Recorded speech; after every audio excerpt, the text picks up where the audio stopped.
बाबा नमस्कार. नमस्कार. काय आहे गावाचं नाव? अहमदाबाद बोला. अहमदाबाद. हा बाबा यांचं घ्या ही माहिती होती माणूस यांची घ्या बरं. घ्या म्हणा घ्या इकडे आलो. कोणत्या आहे ते? हे जुन्नर टाइम म्हणून चॅनल आहे. अरे जुन्नर कोण आहे सीट लागलं. बर नमस्कार बाबा. नमस्कार. इलेक्शन जवळ आले, हा काही चर्चा होतात की नाही? होत्यात ना. कोण लागल? कोले. कोल्हे लागल. तुमचं काय म्हणणं? आमचे तेच म्हणणं आहे. आम्हाला कोणी आमचे म्हणणे कोल्हे. आणि आता तुमचं काय? आता काय सगळ्यांनी सांगितलं म्हणतात आता काय कोल्हेच. पवार साहेब सगळे लोक म्हणतात. बर का बरं कोल्हे? चांगला आहे, अभ्यास माणूस आहे. कोणत्याही अशा कांद्याचा प्रश्न, शेतकऱ्यांच्या बद्दल बैलगाड्यांचा प्रश्न त्यांनी मिटवलेला आहे आणि हुशार आहे माणूस.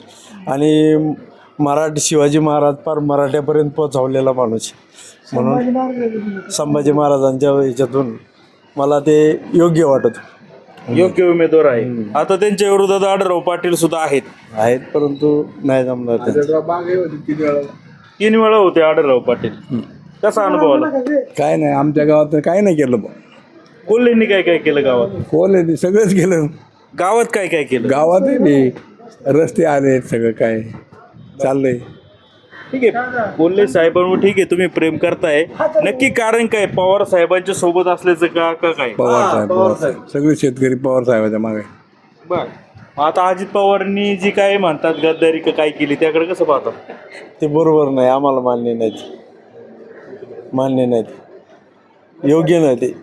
ज्याला एवढा मोठा बनवला आणि त्याच माणसाने अशा पद्धतीने वागणं बरोबर नाही. 5 धरणं केली, आम्हाला MIDC आणली, पाणी आणलं. आज रोजी आम्हाला 4 पोती बाजरीची पिकत नव्हती, धरणामुळं आम्हाला भरपूर पिकायला लागलं. व्यवस्थित आहे, आम्ही सगळा प्रश्न सुटलेला आहे. रोजगाराचा प्रश्न सुटला आहे, शेतकऱ्यांचा प्रश्न सुटला आहे. पण बाजारभाव या सरकारच्या हातात असल्या कारणामुळं कांद्याची वाटोळं होतं. वाटोळं केलं, दुधाला बाजार नाही. काय मग आता दूध संस्था सुद्धा राष्ट्रवादीच्याच ताब्यात होते, सगळं त्यांच्या ताब्यात आहे ना. मग कसं काय बाजार ठरवायचं का? त्यांनी दुधाची भुकटी बाहेर जरा पाठवली असती तर भाव मिळाला असता. पण दुधाची भुकटी यांनी तशीच ठेवली. पर्यायाने आता 17, 18, 28पर्यंत दूध मिळतंय, दुधाला भाव मिळतोय. परवडत नाही ते. काय आढळराव बद्दल काय सांगा? आता ते 5 वर्ष त्यांचा जनसंपर्कच नाही आला इकडं. ते राहायचे तर त्यांच्या तालुक्यामध्ये पुरतेच. आंबेगावमध्येच थांबले ते. इकडे शिरूरची जी 39 गाव आहे, इकडे संपर्क नाही ना त्यांचा. वळसे पाटलांचं काम कसं काय? अहो एकच नंबर. वळसे काम आहे. पाटलाने आम्हाला बंधाऱ्याच्या पाण्याच्या बाबतीत नियोजन केलेलं आहे.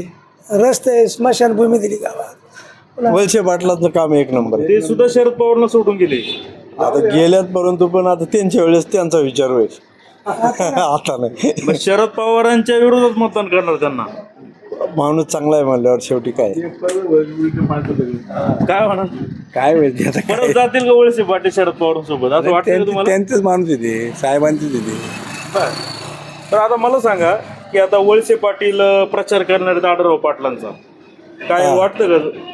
फरक नाही होणार काहीच फरक नाही होणार, लोक ऐकणार नाही. नाही, लोकच नाही ऐकते. आमच्या काय हातात ही गोष्ट, आमच्या हातात नाही ही गोष्ट, लोकच ऐकते नाही. ठीक आहे, चला.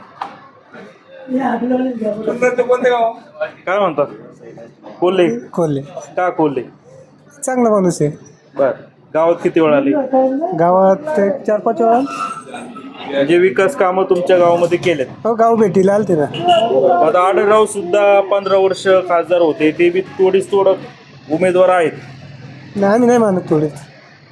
आम्ही मग ते 5-5 वर्ष निवडलं, 3-5 वर्ष त्यांनाच मतदान केलं, पण एकदा भेटले नाही. बर अपेक्षा भंग झाला. आता हे जे कोल्हे निवडून आले त्यांनी काही अपेक्षा पूर्ण केल्या तुमच्या? आपली नाही, तो चित्रपट हिच्यातला माणूस आहे, तो थोडा राहतो इकडं तिकडं, तरी आम्ही समाधानी. पवार साहेबांमुळं का वैयक्तिक? थोडक्यात म्हणलं तर तसं चालेल.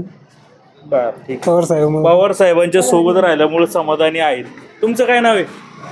खंडागळे, सत्यवान खंडागळे. काय वाटतं कोण येईल निवडून? कोल्हे साहेब. कोल्हे साहेब. मग आता हे सगळं गाव कोल्हेच्या साईडने राहते का काय असं वाटायला लागले? नाही, आम्ही नारायणगावचे. नारायणगावचे का? अच्छा, तुमचं काय नाव? संजय नरे. कोण वाटतं? नाही, आम्ही व्यावसायिक असल्यामुळे आम्ही कमेंट नाही देऊ शकतो. तर आढळरावांच्या कामात समाधानी, कोणाच्या कामावर आम्ही समाधानी? व्यावसायिक असल्यामुळे कोणाचं बरोबर नाही बोलू. आम्ही बाहेरचे. बाहेरचे कुठले MP मध्य प्रदेश. अरे वा, चांगलं आहे मग काय ठीक आहे